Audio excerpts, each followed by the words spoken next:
masakit. Hindi mo alam kung paano mo ibabangon yung sarili mo kasi nasanay ka na nakasama mo yung taong yun eh. Tapos paggising mo kinabukasan, wala na siya, di ba? Parang wala na, hindi na kayo magkasama. Parang nag-iba na yung direksyon ng buhay niyo. Diba? Parang sumakay kayo sa bangka ng dalawa kayo, tapos dumating na kayo sa destination nyo na hindi pala parehas yung pupuntahan. Ganun. Ganun yung feeling din. And we're live. Hello, test mic. Hello, test mic. Test mic. Okay. Narinig mo ako? Jeff! Yes, Narinig mo ako, Jeff? Yes. Okay. Kamusta mga ka-Brody? This is Brody Jeff. Nadigay ako. Sorry. Cut. Hindi, yung yan. Sige. Okay. 3, 2, 1. Kamusta mga ka-Brody? This is Brody Jeff. And this is Brody Marbs. Welcome to the Brody Podcast. So, another week Will you again. Listen? And do that. Parang tayo. Para tayong si Bruce Buffer. Oo. Pero, ayun, no? So, kamusta? Kamusta yung week mo? Okay naman. Yung week natin, medyo, alam mo na, mabigat, na trabaho again. And, syempre, nagreklamo ka ba, Brody? Hindi, bro. Yeah, Kasi alam mo yun kasi everyday learning yun, pare. Yung struggles mo sa trabaho mo. Oh, speaking of struggles. Magandang topic natin ito, no? Sige nga, Brody. Banatan mo. Ano ba topic natin ngayon? Syempre yung natin, life's unforgettable lessons. Uy, ang dami ako as well as unforgettable struggles ba yan? Unforgettable struggles and yung syempre yung ating life lessons. Yeah. Unforgettable struggles. Hindi ko pa kasi. Babasa ka ba? Magbasa ka ha? Pero yun nga no, Brody. Ang lalim ng topic natin. Kasi parang life lessons nga eh. Life lessons. Nung nakaraan, pinag-usapan natin yung life choices. Diba? Ngayon, yung mga unforgettable struggles naman. Tapos, life lessons, di ba? Kumbaga, ano yung tinuro sa'yo ng mga unforgettable struggles. Ayun yung mga tipong, para ka, nung bata, pinalo ka sa kwet. Oo. Natatandaan mo kung ano ba yung nagawa mong mali sa buhay mo. Then you contemplate and reflect. Di ba? Kaso, pag medyo matanda ka na, wala nang tatapik sa'yo, katulad ng bata mo, pag nagkamali ka, papaluin ka, anong mali mo? Oo. Diba? Kaya it's all on you, pare, pag matanda ka. Oo. Kaya nga, napaka-crucial sa atin talaga na pag when it comes to decision making, kailangan talaga natin na mag-isip. Yun naman yung pinapaalala natin. Tama. Bago ka pumasok sa isang bagay, pag-isipan mo mabuti. Na hindi lang 2 beses, maraming beses. Sa lahat ng bagay ito, sa buhay natin. In general. So, yun yung kailangan natin. Be it in business, in investments. Yes. Speaking of investments, ikaw na muna, mag-share ka muna kung ano yung mga... Brody, kasi, sa part kasi ng investment, hindi, not necessarily doon sa part ng investment. Pero meron ako may share. Yes, sige. Kasi sa investment din, kasi fan ako ng crypto, di ba? Yes. Alam naman natin kung paano tayo nagkakilala. Yeah. And I've learned so many things from crypto. Meron akong loss, may gains ako, di ba? So, ang crypto kasi, somehow parang nagiging sugal kasi mag-invest ka sa, stable coins ba? Or meme coins, mga ganun. So, marami kang matututunan doon. Diba? Pero isa lang ang masasabi ko. Kapag medyo mukhang promising yung mga ini-investan mo na marang hindi makatotohanan yung gains. Medyo alarming na yun. Mag-iisip ka na doon, diba? Yun yung sa investment, yung pinag-uusapan natin. Ikaw ba sa investment? Meron ka na bang na-try? May experience ka na ba sa investment? Way back 10 years ago, nagkaroon kami ng ganyan investment scheme, pero syempre I won't mention any details kasi medyo ayoko na rin kasi mag-dwell on that.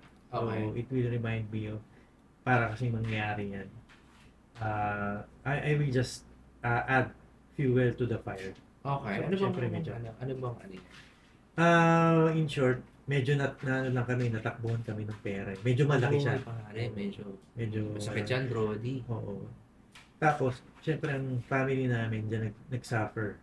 Okay. So, medyo mabigat pala Medyo talaga mabigat. siya, bro. Nagkaroon kami nabaon kami talaga sa utang.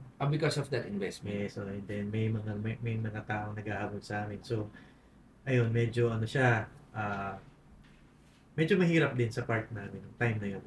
Oo, kasi Brody, hindi nyo naman fault yun eh. Wala kaming peace of mind. Maya't maya may tumatawag sa akin sa phone namin. So, talagang, it caused a lot of stress on our part. So, nung time pa na yun, okay, Brody. nag-resign ako sa work. Nag-resign ka? Nag-resign din ako kasi nga, sa previous company namin, burnout na rin ako kasi yung sa biyahe. Oo, bro. Biyahe yan. Everyday ako.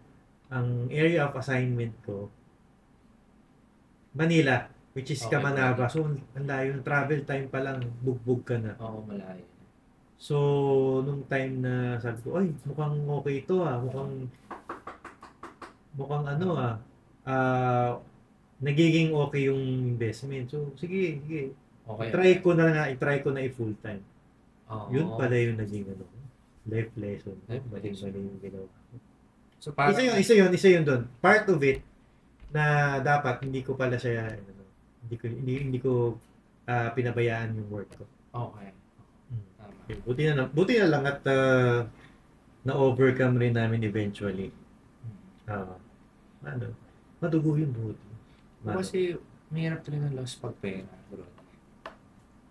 Mahirap talaga siya. Kasi kahit ako, Brody, parang although nung time kasi na nawalan din ako ng pera sa crypto, hindi ko siya inisip na parang that time mabigat. Kasi somehow may mga savings pa naman. Pero malaking kinain niya. Kaya lang nung nag-asawa na ako, naisip ko yung nawalang pera. Parang life lesson Parang sabi ko, yung perang nawala sa akin doon, yung loss ko na yun. Ang laking tulong sana kung nung nag-asawa ko, nahawak ko pa yung pera niya. So, magsisilbing life lesson talaga yung investment talaga. Medyo mabigat yun. Pero ikaw ba, ano bang natutunan mo sa mga ganung bagay? So, natutunan ko sa ganung bagay. Unang-una, huwag ka basta-basta magtitiwala yung trust. Kailangan, sabihin mo na, kilala ko yung tao. Pero kasi minsan yung tao na yun, tiwala-tiwala ka. Ang intention pala is to get your trust Yun pala yung ano yun So talagang kailangan i-profile. Ipo-profile mo and then kailangan mo siyang mag-due diligence dun sa ano mo. Oo, bro. Sa papasukin mo. Kahit anong kailangan magtanong ka kung ano yung mga worst case.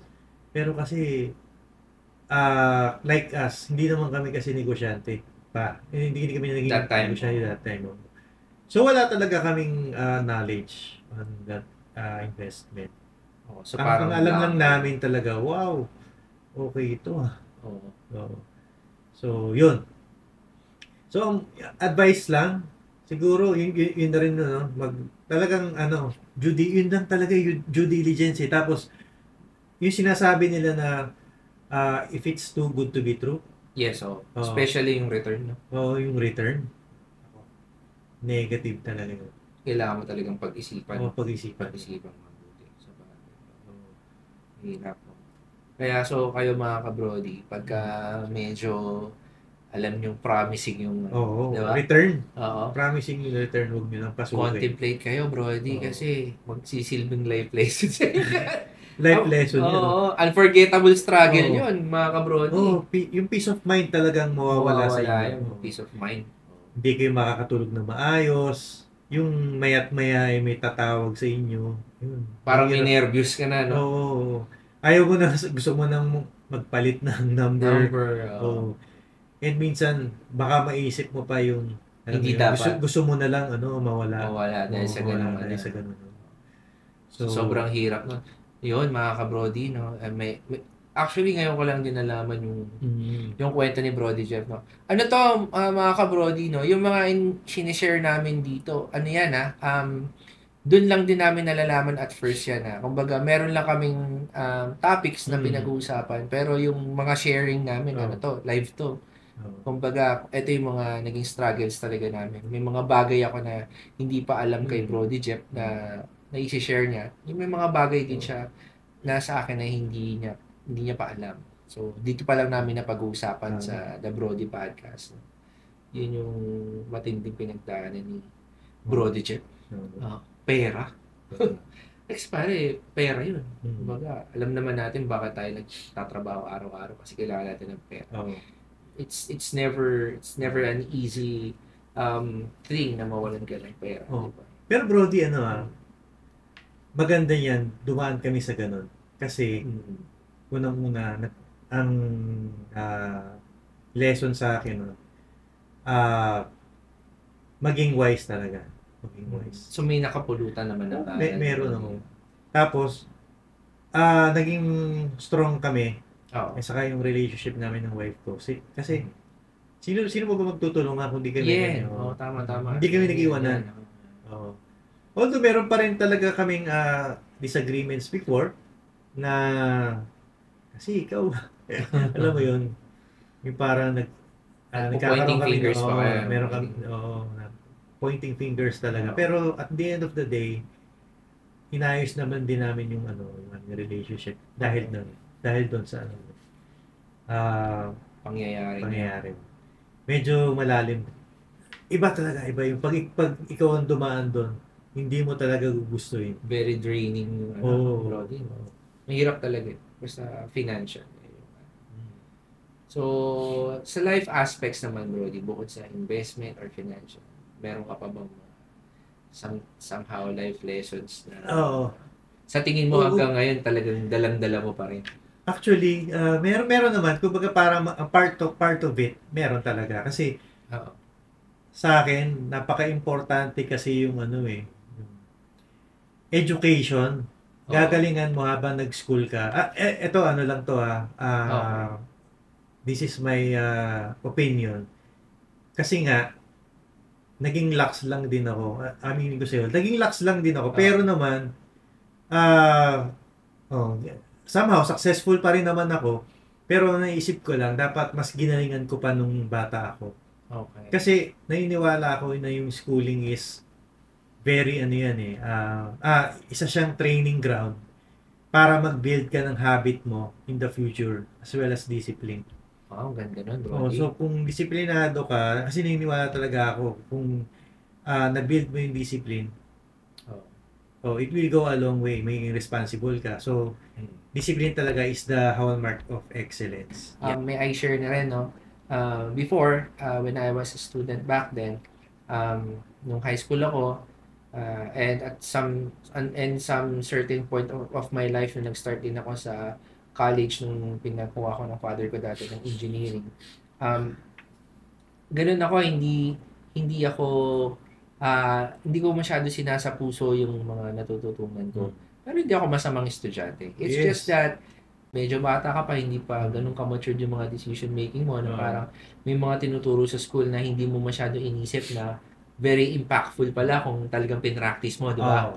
Yun. Tama. So, after nun, syempre, nag-decide ako na mag-pursue ng different course. Malis ako sa engineering.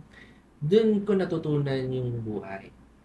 So, doon ko na-realize na yung basic education ko back then, yung pinag-aral ako ni father, sana pala doon pa lang din talaga, in-start ko na yung tamang character, yung tamang discipline bilang isang normal na estudyante. Kasi pag dumating ka na sa real world, mag-a-apply pala talaga yon kung paano ka magdesisyon sa buhay mo, yung character mo, yung attitude mo. Kasi somehow, parang noon, pag estudyante ka, okay lang yung estudyante pa lang naman ako. Kahit gawin ko to. Saka yung diba? Yung exams. Oo, di ba? Kung kailan lang mag-exam, saka ako mag-aaral. Wala akong preparation. Pero, although naitawid ko siya, pero kasi hindi tama yung yung way. Tama yung way. Kumbaga yung dapat pina-follow mo yung umpisa pa lang nagre-review na ako para hindi ako nangangaral. Ganun din kasi sa trabaho natin, parang manyana habits bukas na ng report, bukas na pala, di mo mayang gabi na, di ba? Procrastination. Yun ang kalaban. Oo, di ba? So parang yun yung problema natin, no.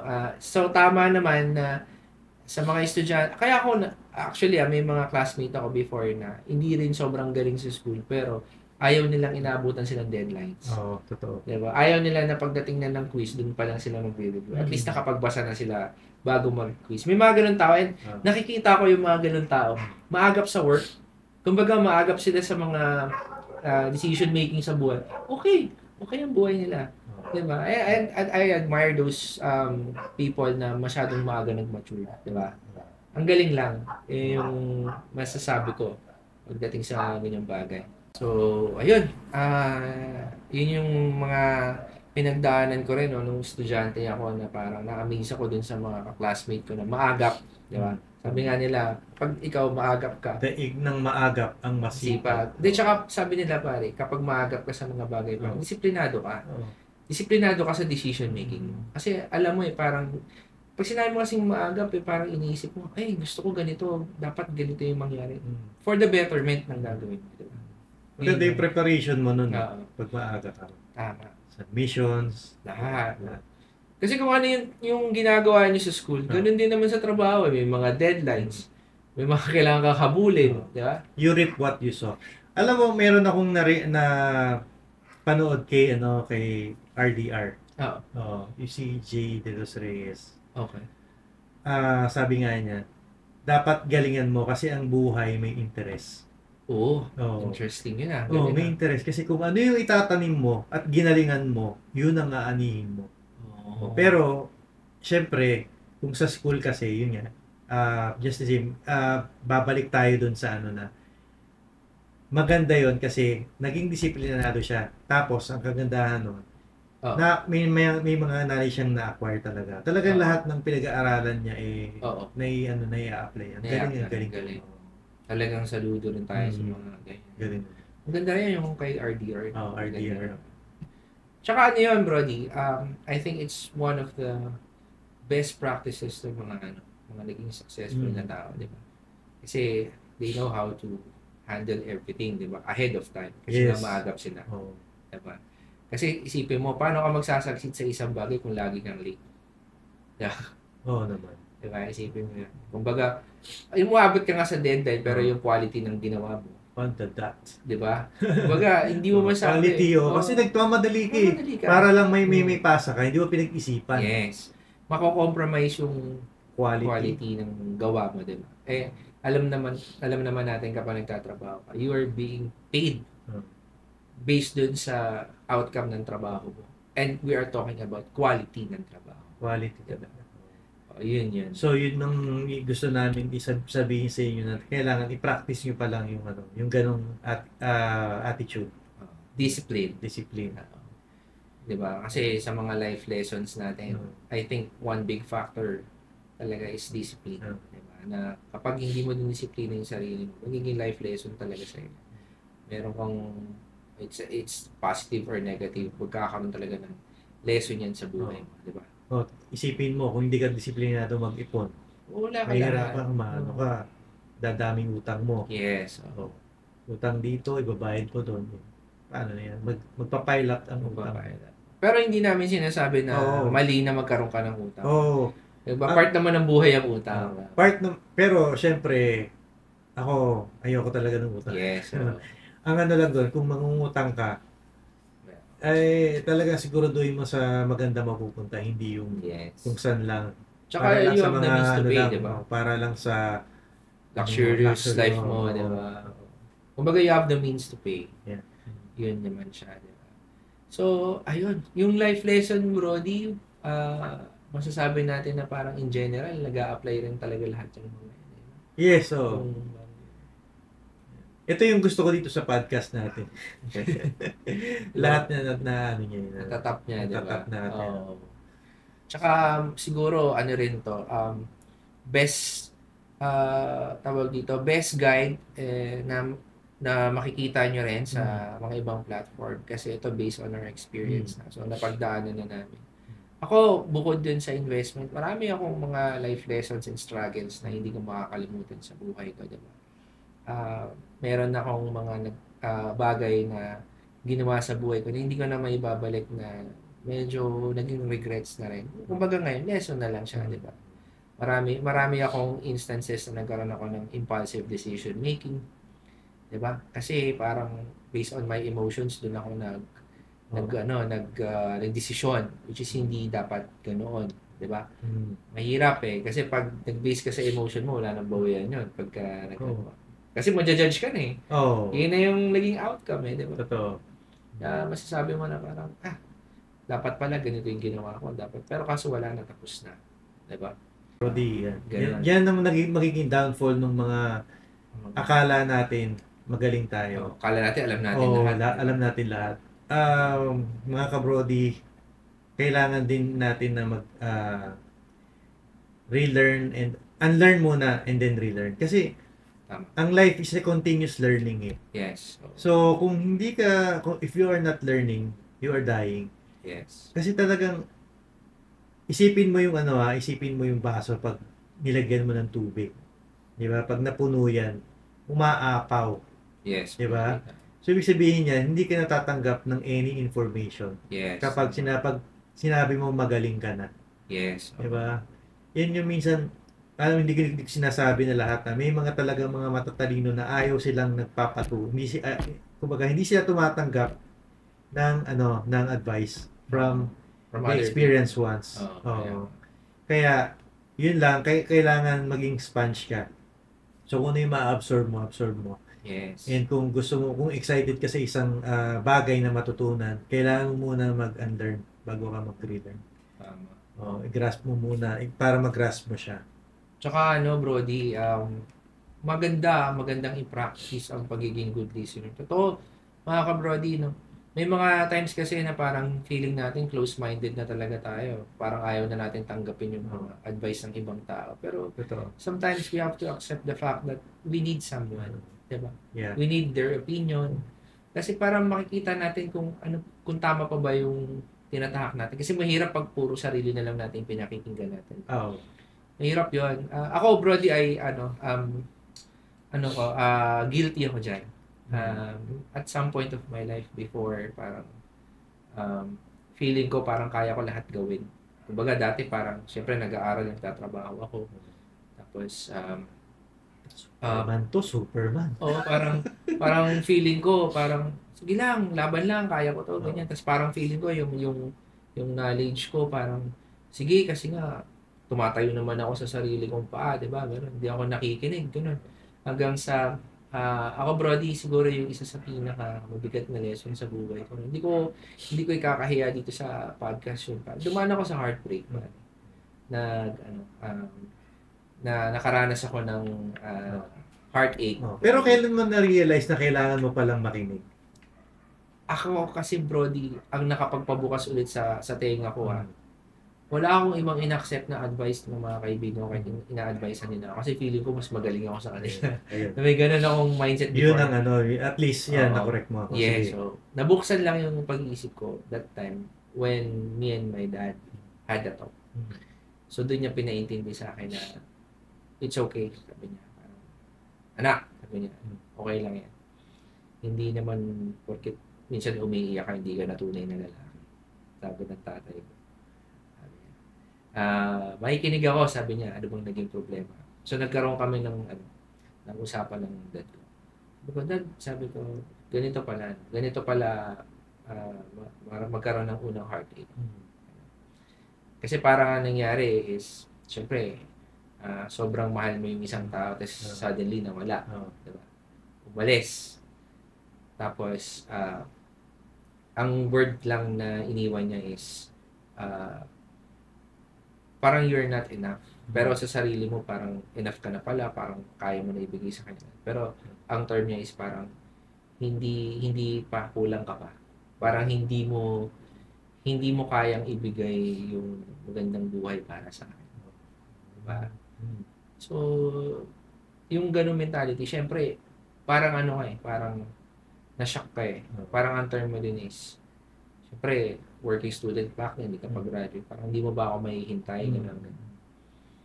So, yun yung tumatak sa isip ko. So, sabi ko sa father ko, Dad, someday, I'll make sure na magiging okay yung buhay ko. So, naging fuel mo siya. Diba? parang sinabi mo na darating yung panahon, ipapakita ko sa'yo na magiging okay din ang future ko. Pero mali ulit yung mindset na yun. Mali yung mindset. Kasi parang inisip mo, Totoo. magkakaroon ka naman ipapamukha mo sa kanya diba? Pero as time goes by na ini-improve ko yung sarili ko na-realize ko na, dapat pala ginagawa ko to kasi para sa sarili ko. Tama. Kasi wala nang makikinabang dito, kundi yung sarili ko. Yes. Diba? So, pinagbutihan ko yung mga bagay na ginagawa ko until such time na makikita mo na, ay, ito na pala ako. Naka-move on na pala ako sa ganung scenario ng buhay ko. Pero it serves a life lesson na masakit. Hindi mo alam kung paano mo ibabangon yung sarili mo kasi nasanay ka na nakasama mo yung taong yun eh. Tapos pag gising mo kinabukasan, wala na siya, diba? Parang wala na. Hindi na kayo magkasama. Parang nag-iba na yung direction ng buhay niyo, diba? Parang sumakay kayo sa bangka ng dalawa kayo, tapos dumating na kayo sa destination nyo na hindi pala parehas yung pupuntahan. Ganun yung feeling din. Gigising ka sa umaga, iisip mo na yung mga pangarap na magkasama kayo, tapos yung pala, wala na in an instant. Iba na pala yung pangarap niya. Ikaw, gagawa ka na ng bagong pangarap kasi wala na siya. Diba? Iba na yung tinatahak niya. Ikaw, supposed to be dapat. Iba na rin yung tatahakin mo. Pero kasi, wala eh. Kaya nga naniniwala ako, sabi nila na you can never unlove a person. You just have to learn. And you just have to love them in a different way. Napakalayo. Ang ganda nun ha. Ang ganda nun mga ka-Brody ha. Ang ganda. Sabi nila. Sinabi ni Brody Marbs. Meaningful. So, yun. Ikaw, Brody, ano bang sa life lesson mo bukod sa investment na hindi mo makakalimutan? Diba? Kung may maiisip ka lang naman. Actually, nakadalawa na ako eh. Nakadalawa ka na? Yun yung major. Yun yung major. O nga pala, na-share mo na pala. Bago tayo mag-arrive dito sa podcasting natin na to, sa episode na to, nasabi ko naman sa iyo eh. Ito yung mga, ito yung mga i-share ko. Which is yun na talaga yung pinaka-tumatak sa akin. More on discipline yun. More on discipline. Saka yung sa nangyari, yung unfortunate event na yun. Natakbuhan kami. So, yun ang okay. So, anong takeaway mo dyan? Takeaway ako, siguro masasabi ko lang, simula na mag-aral ka, basic education, hindi ka naman always nasa best ka eh. Pero you just always have to do your best. Yes. You are not always at your best, but you just always have to do your best. Yes. Kasi kapag naging habit mo na yung parang lagi kang nasa best version ng sarili mo. Diba? Kahit yung tipong tinatamad ka na, pero gagawin mo pa rin. Diba? Yun yung kasi parang best example. Meron ka ng standard sa sarili mo na, ay, teka lang, hindi ganito yung pagkakakilala sa akin ng kailangan pakita ko na, di ba? Hindi, saka sarili mo lang din talaga yung... Yes. Actually, yung kailangan mo talagang i-compete yung sarili mo or kailangan mo din mag-improve every day. Yes. Yun ang pinakamagandang... never ending improvement. Never ending. As long as nabubuhay ka, improve yourself, improve. On these aspects. Yes. Katulad ng pinapromote natin, you just always have to be positive. Positive, positive mindset talaga. More on yun talaga palagi. Kasi kapag positibo yung nasa utak mo, minsan hindi mo na mapapansin, may nagbabato na negative sa'yo, pero dahil sa sobrang positive mo, positibo pa rin yung pananaw mo, di ba? Correct. Saka pag always positive mindset ka, nag-a-align sa'yo yung universe. Hindi mo alam, unconsciously nag-a-align talaga. Yun siya. So, ayun. Hoping mga ka-Brody. Marami kayong napulot. Oo, diba? Yun lang din naman ang aming mission is to share our experience, diba? Spread our experiences. And we want to know your experiences too, mga ka-Brody. Kasi importante sa amin yan. Yes. Kailangan din namin matuto sa inyo. Yes. Hindi lang kami yung mag-share na mag-share. Yes, bato nyo lang sa amin para basahin namin and, you know, Masakit yun, ha? email nyo pala. Email nyo sa amin. Ayun, so looking forward kami mga ka-Brody, no? Email nyo sa amin yan. Tapos pag-usapan natin, di ba? Pag-usapan natin Kape rin kayo. kahit sa comment section, ha? Oo, Mainit. mga ka-Brody, you're always welcome dito sa podcast namin, no? Ayun. So, see you again mga ka-Brody sa next episode namin. Hope nag-enjoy kayo. So always remember, Yes. you and me, We are limitless. yeah. Thank you. Thank you. Bye-bye, guys. Goodbye, guys.